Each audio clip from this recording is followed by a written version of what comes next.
Literally, I used to listen. I could have tell a false prophet from 10 miles away because of my experience with them.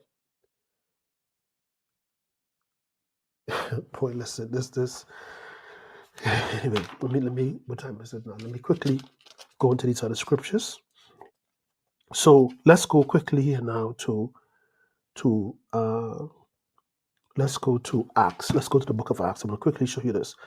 I want to quickly show you this. Acts chapter 16. Excuse me, Acts chapter 16. And let's go to Acts chapter 16, beginning at verse 16. Okay, watch this.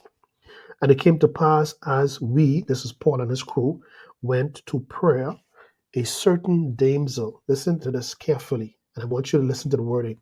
A certain damsel, just like the man who I encountered, just like the lady I encountered, both claiming to be of God. And it came to pass as we went to prayer, a certain damsel possessed. This is key because we're now going to see who's sponsoring her gift of peering into the future and telling others what awaits them. And it came to pass as we went to prayer, a certain damsel possessed with a spirit of divination, meaning that she had the ability to hear from demons in the spiritual realm that could relay information to that. She could hear it. Nobody else could hear it around her. So someone standing in front of her, I see you've been battling like a stomach problem, right? Because the spirit that's on her that's causing it is now the familiar spirit is now relating to the familiar spirit. Because like we would have read earlier, that every witch, every warlock, every false prophet is aided, every sangoma by a familiar spirit. So the communication between these invisible beings that no one could see, this communication is called divination. She was possessed with the spirit that afforded her that ability.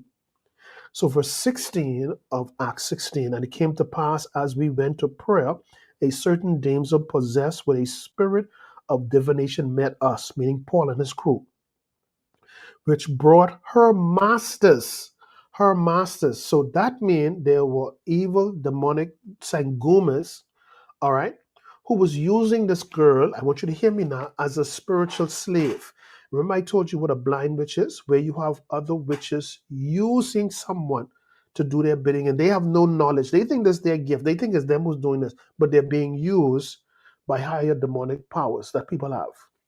So he said, it came to pass as we went to prayer, a certain damsel possessed with a spirit of divination met us, which brought her masters much gain by soothsaying or predicting or foretelling the future. Verse 17 of Acts 16. The same followed Paul, the same girl who's possessed and telling everybody the future is now following Paul. The same followed Paul and us and cried, saying, these men are the servants of the Most High God, which is true. Okay, this is true. What we're telling, listen, everybody, look how conniving this spirit is. Now remember, this spirit is anti what Paul and his crew is doing. But the spirit now is saying, hey, you see this crew here? This God people right here. Uh-huh. So you would say to yourself, well, wow, that's for her to point that out like that. It ain't like she's fighting them. It isn't like she's resisting them. So you would even think she's one of them. But watch this. Verse 17. The same followed Paul and us and cried, saying, these men are the servants of the Most High God, which show unto us the way of salvation. Show unto us, meaning her and those. They came from God to show us the way of salvation. So the point why I'm giving you the story is because you're going to see what I couldn't see back then.